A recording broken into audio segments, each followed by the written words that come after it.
A KGB general walks into the White House at 3 a.m. No security escorts, no official records. Just Ronald Reagan waiting in the shadows of the Oval Office.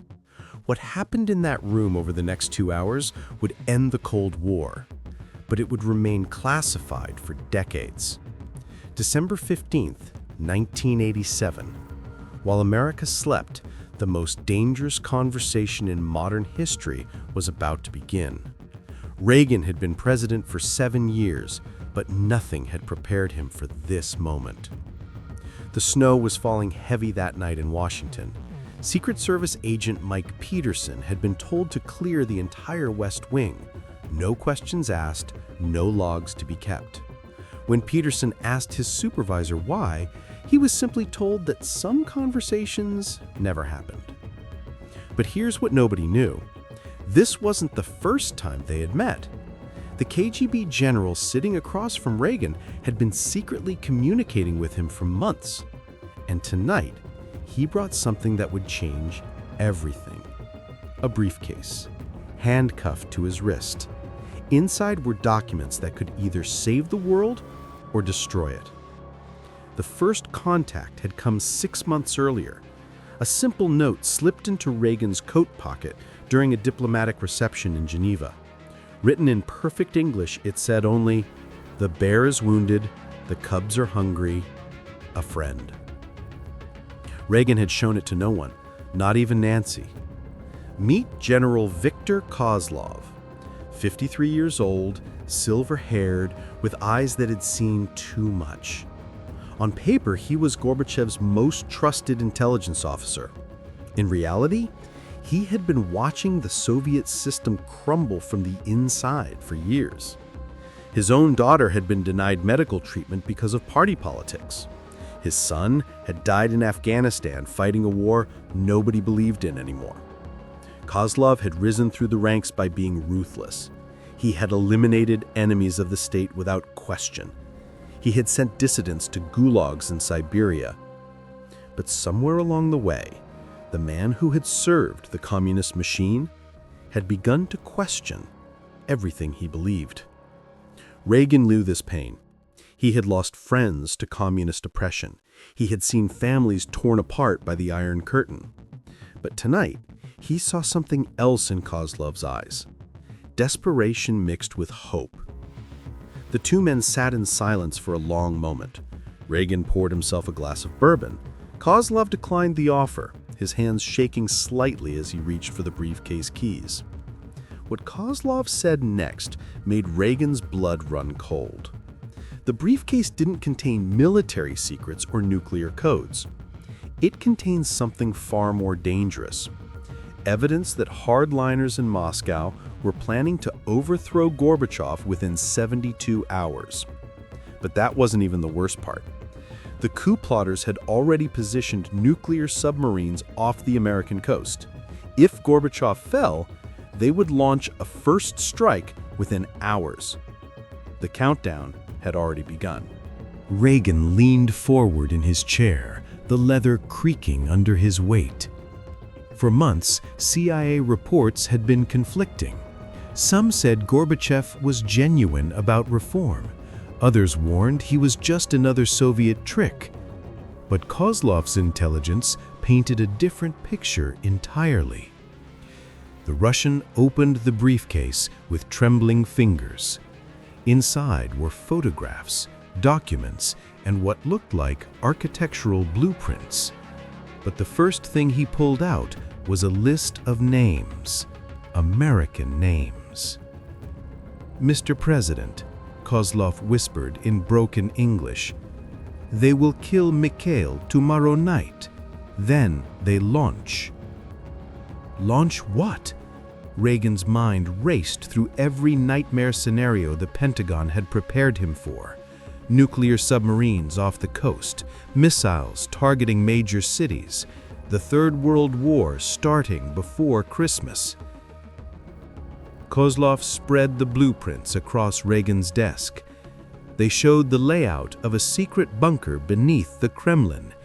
Red X marks indicated where bombs had already been planted. The coup wasn't just an assassination, it was a complete takeover. General Petrov leads them, Kozlov continued. He has 20 divisions loyal to the old ways. They believe Gorbachev is weak, a traitor to the motherland. Reagan studied the documents. If this was true, everything he had worked for with Gorbachev would die tomorrow night. All the progress toward nuclear disarmament, all the hope for ending the Cold War peacefully. But what shocked Reagan most wasn't the assassination plot. It wasn't even the military threat. It was what Kozlov showed him next, a photograph.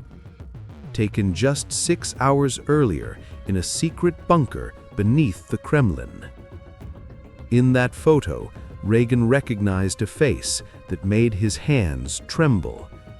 Someone he trusted. Someone who had been feeding information to Moscow for years. The man in the photograph was wearing an American military uniform. He was shaking hands with General Petrov himself. And in the background, Reagan could see maps of American nuclear facilities spread across a table. The double agent wasn't some low-level bureaucrat. It was someone who sat in on national security meetings, someone who knew every American strategy against the Soviets, someone who had been in Reagan's inner circle since day one of his presidency. Kozlov slid the photograph across the polished desk. Reagan picked it up, squinting in the dim lamplight. When recognition hit him, he felt like he'd been punched in the stomach. The man in the photograph was Secretary of Defense Frank Carlucci, Reagan's trusted friend and advisor. "Impossible," Reagan muttered. "He's been my friend for 30 years." But as Reagan stared at the photo, pieces began falling into place. Carlucci's unexplained trips to Europe, his insistence on certain military strategies that now seemed designed to fail, his knowledge of Reagan's private conversations with Gorbachev. Kozlov pulled out another document. It was a transcript of a phone call between Carlucci and someone in Moscow dated just 48 hours earlier. In it, Carlucci discussed details of America's nuclear response protocols. Now Reagan faced an impossible choice. Trust a KGB general who could be lying about everything, or ignore intelligence that might prevent World War III. He had less than 48 hours to decide the fate of two superpowers. But Kozlov wasn't finished. He reached into his coat and pulled out something that made Reagan's decision for him. It was a small tape recorder, and on it was Frank Carlucci's voice, recorded just 12 hours earlier, giving the Soviets the exact location of Reagan's emergency bunker. It was a tape recorder, old, Soviet-made, with Cyrillic letters worn from use. Kozlov pressed play, and suddenly the Oval Office filled with voices speaking Russian. But Reagan didn't need a translator. He recognized one of those voices immediately. It was his own Secretary of Defense, recorded just 3 days earlier, discussing American missile defense plans with someone in Moscow. "My God," Reagan whispered. The betrayal went deeper than anyone had imagined. The recording continued. Carlucci was giving away locations of American nuclear submarines.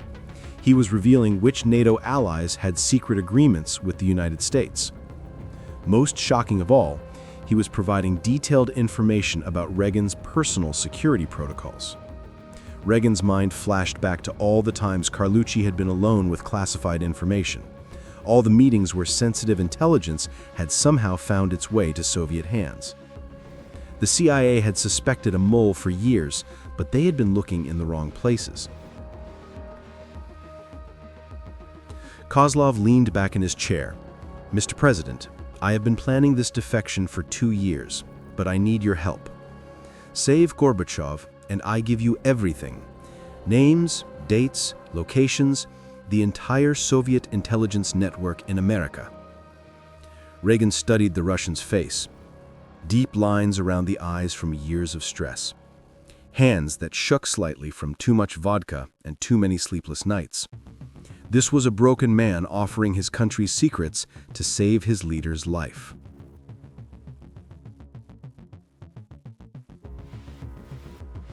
"Why?" Reagan asked quietly.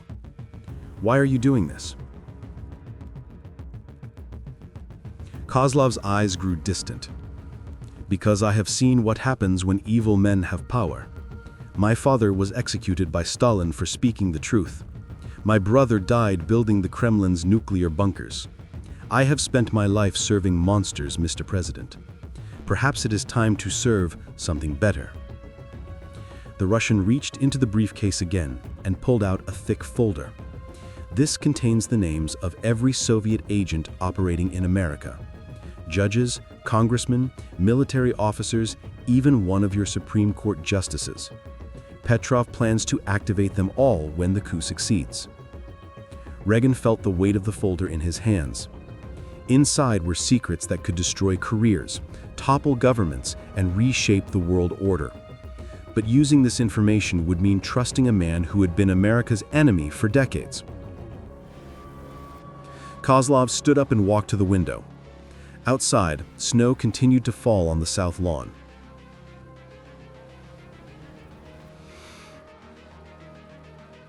"There is something else, Mr. President. Something that changes everything." He turned back to Reagan with tears in his eyes. "Gorbachev doesn't know about the American agents. He believes he can trust your government completely. But when Petrov takes power, he will use Carlucci's intelligence to launch a first strike that will appear to come from America." Reagan's blood ran cold. "What do you mean?" "The submarines positioned off your coast are not Soviet. They are captured American vessels repainted and renamed. When they fire their missiles at Soviet cities, Moscow will believe America launched a sneak attack. The response will be immediate and total." But Reagan's next decision shocked even Kozlov. Instead of calling the FBI or CIA, Reagan did something that violated every security protocol. He picked up the phone and dialed Moscow directly. At 3:47 a.m. Washington time, the President of the United States made an unauthorized call to the Kremlin. What he said in those next 5 minutes would either save Gorbachev or start a nuclear war. "They're going to kill you, Mikhail, your own hardliners, tomorrow night at 9 p.m. Moscow time." The line went quiet for so long that Reagan wondered if the call had been disconnected. Finally, Gorbachev's voice came through, barely a whisper. "Who told you this?" Reagan looked at Kozlov, who nodded grimly. "Someone who risked everything to save both our countries." "Ronald, this is impossible. I have loyal men around me. Petrov himself assured me the meeting was routine." Reagan felt his heart sink. Gorbachev still didn't understand the scope of the conspiracy. "Mikhail, Petrov is leading the coup. He has bombs planted in the bunker. The moment you arrive, you're a dead man." Kozlov stepped forward and whispered urgently to Reagan. The American president nodded and continued. "There's more, Mikhail. They plan to use captured American submarines to attack Soviet cities. They want to make it look like we started World War III." The silence stretched on. Reagan could hear papers rustling on Gorbachev's end, probably as he checked his own intelligence reports. "How can I trust this information?" Gorbachev finally asked. Reagan made a decision that would haunt him for the rest of his life. "Because, old friend, we have the same enemy. Someone in my own cabinet has been working with your hardliners for years."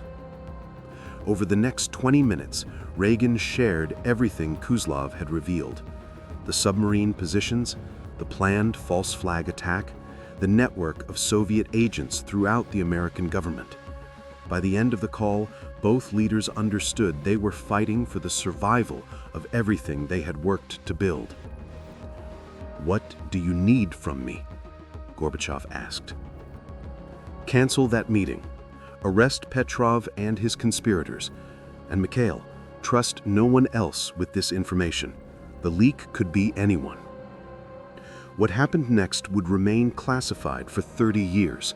Gorbachev didn't attend that meeting. Instead, he had the conspirators arrested in a pre-dawn raid that prevented the coup and saved his life. But the operation was more complex than history would ever record. Gorbachev had to be careful not to reveal his source. So, instead of a mass arrest, he orchestrated a series of accidents and transfers that quietly removed the coup plotters from power. General Petrov died in a car crash 3 days later. His allies were reassigned to remote posts in Siberia. The bombs in the Kremlin bunker were discovered during a routine inspection and blamed on Chechen terrorists. Kozlov disappeared that same night. Some say he was given a new identity and a farm in Montana. Others believe he never made it out of Washington alive. Only Reagan knew the truth, and he took that secret to his grave. The KGB general had indeed made it to Montana, but he lived only 18 months before dying of a heart attack brought on by decades of stress and alcohol. His final words, spoken to a nurse who understood Russian, were, "I saved them both." But here's the part that will shock you most. The double agent in Reagan's cabinet, Frank Carlucci, was never exposed, never arrested, never charged.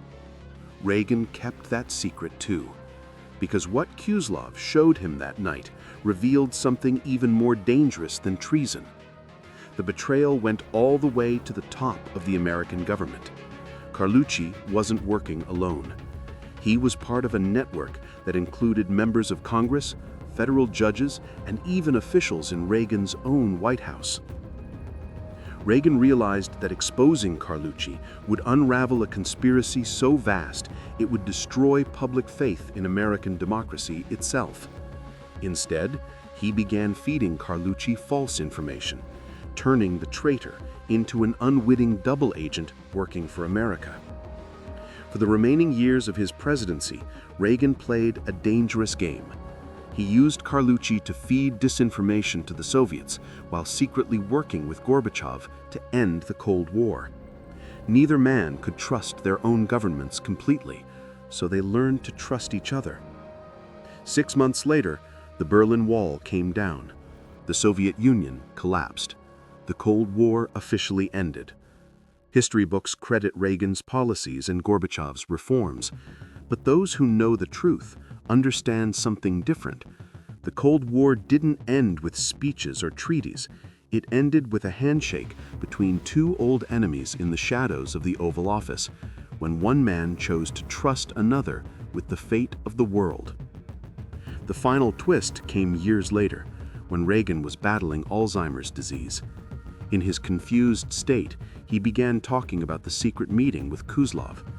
Nancy Reagan and the Secret Service convinced doctors that these were just the confused ramblings of a deteriorating mind.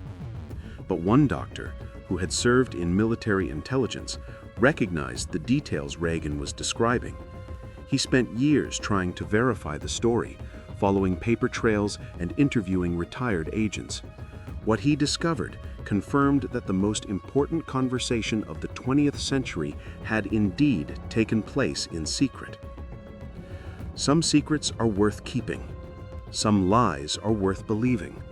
And sometimes the most important conversations in history happen when nobody else is listening. The world never knew how close it came to nuclear annihilation that December night. Two men, sworn enemies, chose trust over suspicion and prevented the end of civilization itself. Frank Carlucci served as Secretary of Defense until the end of Reagan's presidency, never knowing that his treason had been discovered and turned against his Soviet handlers. He died in 2018, taking his secrets to the grave. But somewhere in Montana, on a small farm near the Canadian border, there's a gravestone with a Russian name that nobody in town could ever pronounce correctly. The locals just called him Victor and said he kept to himself mostly, except when he would sit on his porch at night, looking up at the stars and crying.